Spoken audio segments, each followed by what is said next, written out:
Investment in market securities is subject to market risk. Read all the documents carefully before investing. चलिए अपने experts को जोड़ लेते हैं। मार्केट एनालिस्ट तपन दोषी हमारे साथ हैं। तपन जी का बहुत शुक्रिया, स्वागत है टीनो स्वदेश पर। तपन जी गुड आफ्टरनून, आपके क्या कॉल रहने वाले हैं जरा बताएं। ओवरऑल अभी आप देखें थोड़ी कह सकते हैं वीकनेस है मार्केट में, लेकिन अच्छा आगे जाने से पहले शरद जी मैं कॉन्ग्रेचुलेट करना चाहता हूँ आपको, और आपका वो जो फीचर है मैंने ट्विटर में भी आपको अप्रिशिएट किया है, वो जो एसएमई आईपीओ का था, क्योंकि मैं अहमदाबाद में हूँ, मुझे पता है कि किस तरह से लोग एसएमई आईपीओ में ऐसे आंख बंद करके डाल देते हैं। वो बहुत ही अच्छा सेशन है क्योंकि उससे पता चलता है किसमें करना चाहिए, क्योंकि उसकी रिसर्च होती नहीं है। सो मुझे लगा मैं पहले ये बता दूं, तो कॉन्ग्रेचुलेशन टू ईटी ऑफ स्वदेश और आपको। और आगे जाते हैं तो ओवरऑल मुझे यहाँ से ऑफ कोर्स थोड़ा अभी आप देखें एनबीएफसी में इवन प्लेटफॉर्म बिजनेस थोड़ी कह सकते हैं कि ना प्रॉफिट बुकिंग हो गई, लेकिन मुझे लॉन्ग टर्म में यहाँ पोर्ट बिजनेस अच्छा लग रहा है। क्यों? क्योंकि अगर आप देखो कि हम लोग ऑलरेडी फोर्थ लार्जेस्ट इकोनॉमी बन गए हैं, आगे जाके और बढ़ने वाले थर्ड लार्जेस्ट बन जाएंगे इजीली। और यहाँ से भी अगर आप पोर्ट बिजनेस देखें वो 90 to 95% रहता है, तो यहाँ पे अदानी पोर्ट मेरी एक चॉइस होगी, क्योंकि 450 मेट्रिक टन का उनका ऑलरेडी टर्नओवर है और 200 मेट्रिक टन का टर्नओवर तो मुद्रा पोर्ट में ही है। और यहाँ से भी बहुत ही अच्छा स्कोप लग रहा है, क्योंकि ये ऐसा बिजनेस की कोई आसपास जल्दी आ नहीं सकता। सेकेंड है जेएसडब्ल्यू, लेकिन वो भी बहुत पीछे, जेएसडब्ल्यू इंफ्रा की बात करूं तो यहाँ पे उनका पूरा एक कह सकते हैं ना कि एक पूरा नेटवर्क है रेलवे का, एसईजेड और पोर्ट का, तो उसका फायदा है। तो यहाँ लॉन्ग टर्म के लिए पोर्ट बिजनेस ये अच्छा लग रहा है। और दूसरा मुझे सीडीएमओ बिजनेस में अच्छा लग रहा है, वो सिंजिन इंटरनेशनल। सिंजिन अगर आपको पता है वन ऑफ द लीडर है, उन्होंने ऑलरेडी 400 कस्टमर्स है, 15 तो कह सकते ग्लोबली बड़े फार्मा कंपनीज है, और बायोलॉजिकल वहां बहुत ही अच्छा उनका ऑलरेडी इन्वेस्टमेंट हो चुका है। और अभी वो इन्वेस्टमेंट आप देखो सीडीएमओ कंपनी का इन्वेस्टमेंट हो चुका है, आगे जाके अभी और कॉन्ट्रैक्ट्स आएंगे।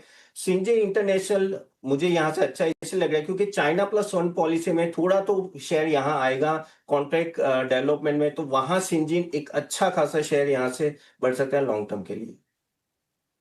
लिकर कंजम्पशन के लिहाज से तो ये इम्पैक्ट आ रहा है। इस पर जरा व्यू ले लेते हैं। तपन, आप कैसे देख रहे हैं यूनाइटेड स्पिरिट्स में आज की गिरावट? और देखिए कंपनी स्ट्रांग है, इसमें कोई दो राय नहीं है।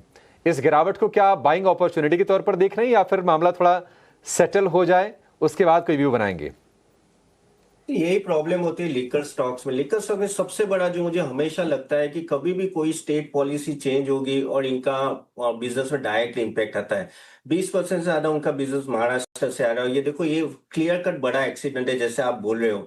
अभी ये हम लोग कभी एज्यूम नहीं कर सकते, ना तो हम कह सकते फोरकास्ट कर सकते भाई ये स्टेट अभी ये लाएगा। तो यहाँ लिकर कंपनी के लिए हमेशा सालों से ये प्रॉब्लम है। पिछले 3-2 साल से यूनाइटेड स्पिरिट अच्छा परफॉर्म कर रहा था, एक उम्मीद जागी थी कि चलो सब सही चल रहा है, और ये एक आ गया। तो यही प्रॉब्लम है लिकर स्टॉक्स में। अगर आप देखो ऐसा नहीं कि ये लिकर स्टॉक हमेशा सबके रेडार में रहता है, लेकिन उस तरह से वेल्थ क्रिएशन में ये इनके वजह से ना थोड़ा कह सकते हैं पी थोड़े कम हो जाते हैं। कंज्यूमर डिस्क्रिप्शन में one of the top stock है, उसमें कोई डाउट नहीं है। लेकिन प्रॉब्लम है कि आज के एक्सीडेंट के बाद मैं भी थोड़ा सोचने लगा हूं कि क्या करना है, क्योंकि कल उठ के कोई, क्योंकि सब लोग एनकैश कर रहे हैं, उनको पता है कि अब लीकर का कंजम्पशन बढ़ेगा, कंज्यूमर डिस्क्रिप्शन बढ़ेगा। चलो एनकैश है, 14,000 करोड़ है, छोटी अमाउंट तो नहीं, किसी में डाल देते हैं महाराष्ट्र बोलेंगे, तो इसके वजह से प्रॉब्लम है। थोड़ा मैं स्केप्टिकल रहूंगा अभी इन सब स्टॉक से, देखूंगा भाई और कोई तो जाग नहीं रहा है ना, दूसरे स्टेट भी ऐसे। तपन, आपकी तरफ से कोई व्यू इस वक्त बीएसई लिमिटेड पर? बीएसई लिमिट पर ऑलरेडी मैं काफी बुलिश था पहले से, लेकिन ऑफ कोर्स बहुत भाग गया 25%, और आज जिस तरह से गिरावट एएसएम की वजह से हो रही है। लेकिन अगर लॉन्ग टर्म आप देखो तो ऑफ कोर्स सबसे बड़ा ट्रिगर नेक्स्ट वही होगा जो एनएससी आईपीओ, और बातें चल रही कि 4 लाख से 5 लाख करोड़ का कुछ मार्केट कैप अभी ग्रे मार्केट प्रीमियम में बोल रहे हैं एनएससी का, तो ये बहुत हाई है। और उसके सामने लोग इस तरह से कंपेयर कर, जो रिटेल फ्रेंजी अभी हो गया काफी बीएसई में, और सबको ऐसा लग रहा है कि ऑफ कोर्स जो एनएससी है तो कहाँ बीएससी भी आगे जाके वैल्यूएशन बढ़ेगा। नो डाउट टर्नओवर बढ़ेगा, सब कुछ बढ़ेगा, लेकिन वही होता है कि 89 के पी पे ऑफ कोर्स थोड़ा तो वो थमेगा। तो लेकिन लॉन्ग टर्म में मुझे लग रहा है कि बेनिफिट रहेगा, क्योंकि ओवरऑल कैपिटल मार्केट ग्रो होगा इकोनॉमी के साथ, और जैसे जैसे इकोनॉमी अगर हम लोग कह रहे हैं कि यहाँ से 10 गुना हो सकता, तो ये भी मार्केट होगा तो बीएससी एनएससी दोनों ग्रो होंगे, तो लॉन्ग टर्म में कोई प्रॉब्लम, लेकिन बस वैल्यूएशन है। तो अगर किसी को बाय भी करना है, बाय ऑन डिप्स होगा, थोड़ा और नीचे आता है तो कीजिए, लेकिन एनएससी का आईपीओ जब तक नहीं आएगा तब तक ये वॉलिटिलिटी रहेगी इस तरह की। एक व्यू लेते हैं तपन जी, वोडाफोन आइडिया के जो निवेशक हैं, देखिए बार बार ये सवाल पूछते हैं अपने तमाम एक्सपर्ट से, आपकी सोच क्या है? हालांकि देखिए यहां से खोने को तो अब कुछ है नहीं, आप जरा बताइए कि आपकी एनालिसिस क्या कहती है इसमें। अभिषेक जी, आप बिल्कुल सही बोल रहे हो कि ये स्टॉक में बहुत ही प्रॉब्लम्स है, और मैं बोलूं कि मेरे एज ए रिसर्च एनालिस्ट ये एक स्टॉक है ना, हमेशा क्वेश्चन पूछा जाता है कि इस स्टॉक का क्या करना है, क्योंकि रिटेल इन्वेस्टर इतने इसमें इन्वॉल्व हो गए। लेकिन जैसे आपने बोला ना कि इनका डेट कितना है, ऑलमोस्ट 2 लाख करोड़ से ज्यादा इनकी लायबिलिटी बैलेंस शीट में बोल रही है। अगर आप 2016 की बात करो तब उनका 42% मार्केट शेयर था, तब जियो आया नहीं था, जियो ने एंट्री ली जीरो से, वो आज 42% है, और वोडाफोन आइडिया 17% है। तो वो कहते हैं ना कोडैक मूवमेंट होता है, वैसे यहाँ हुआ है टेलीकॉम में कि समहाउ वोडाफोन अपना मार्केट शेयर पकड़ नहीं पाई। ऑफकोर्स भारती उनसे कम था, लेकिन उन्होंने पकड़ के रखा। ओवरऑल भी यहाँ देखे तो उनका आरपू बहुत कम है। अगर आरपू देखे तो भारती एयरटेल का ऑलमोस्ट 230 रुपए से ज्यादा है, 240। फिर जियो का ऑलमोस्ट 205-10 है, लेकिन इनका 170 के आसपास है। 5G इंट्रोड्यूस किया है, नो डाउट, अभी एक सिटी में किया, अभी बाकी करना बाकी है, लेकिन बहुत आगे निकल गए भारतीय एयरटेल और जियो इनके सामने। कैसे करेंगे कैपेक्स पता नहीं है, कहां से फंड आएगा पता नहीं है, और अभी उनका जो इबिटा है उससे ज्यादा तो वो इंटरेस्ट पेमेंट कर रहे हैं, इसलिए इबिटा पॉजिटिव होता है, फिर जैसे इंटरेस्ट में तो पूरा बैलेंस आपका पीएनएल नेगेटिव चला जाता है। ऐसी स्थिति में आप बस पेशेंट को सर्वाइव कर रहे हो, समहाउ गवर्नमेंट भी सर्वाइव कर रहे, क्यों कर रहे पता नहीं है कि तीन टेलीकॉम प्लेयर चाहिए, लेकिन गवर्नमेंट ने भी अभी धीरे धीरे हाथ ऊपर कर रहे हैं ऐसा लग रहा है। तो कोई भी लेवल पे मुझे यहाँ कोई निवेशक का कोई मौका दिख नहीं रहा है, यहाँ से निकल के आप भारतीय एयरटेल शिफ्ट कर सकते हो। तपन, वेदांता लिमिटेड अगर आप इसे ट्रैक करते हैं 469 470 के लेवल्स पर इस वक्त ट्रेड करता हुआ, अच्छे डिविडेंड देने का रिकॉर्ड रहा है कंपनी के पास, इस वक्त करीब 2% के गेन्स हैं, एंट्री अपॉर्चुनिटी ढूंढनी है इस स्टॉक में? वेदांता जैसे आप बोल रहे हो उनके डिविडेंड के लिए फेमस है, और अच्छे खासे डिविडेंड दे भी रहा है, और काफी सारे पॉजिटिव भी आए थे बीच में, जिसके वजह से मेटल और उसमें, और जिस तरह से आई थिंक अभी ये जिस तरह डिविडेंड मिलने वाला है जो उनके एल्यूमिनियम कंपनी की वजह से, तो वहां से भी उनको एक फायदा हो सकता है यहाँ से।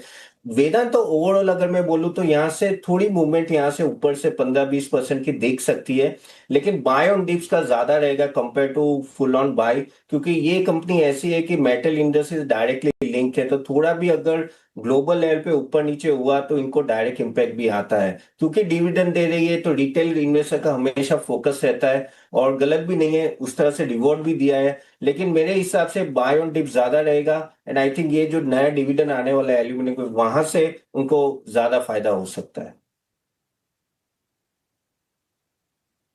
इंजीनियर्स इंडिया को लेकर एक व्यू चाहिए आपसे तपन जी। सरकारी कंपनी है, बढ़िया कंपनी है, नवरत्ना स्टेटस वाली कंपनी है ये जो प्रॉफिट टेकिंग आ रही है, क्या एंट्री का मौका है? क्योंकि हम देख रहे हैं कि सरकारी हो, डिफेंस पीएसयूज हो, अब थोड़ा सा लोगों का ना मोमेंट्री मोह भंग हो तो रहा है। आपकी राय क्या होगी इस चीज को लेकर?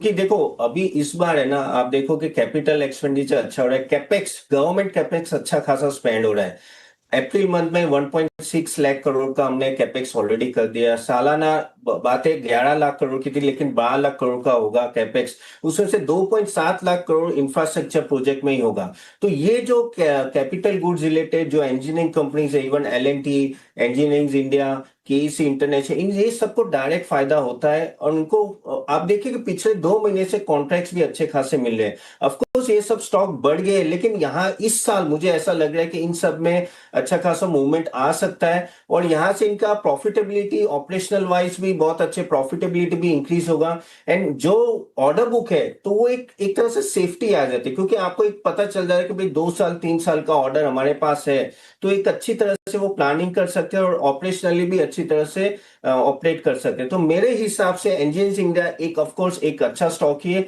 बायोंड ये इस लेवल पे भी मुझे लगा है थोड़ा नीचे आ रहा है, और ये लेवल पे भी आप धीरे धीरे एक्यूमुलेट कर सकते हैं।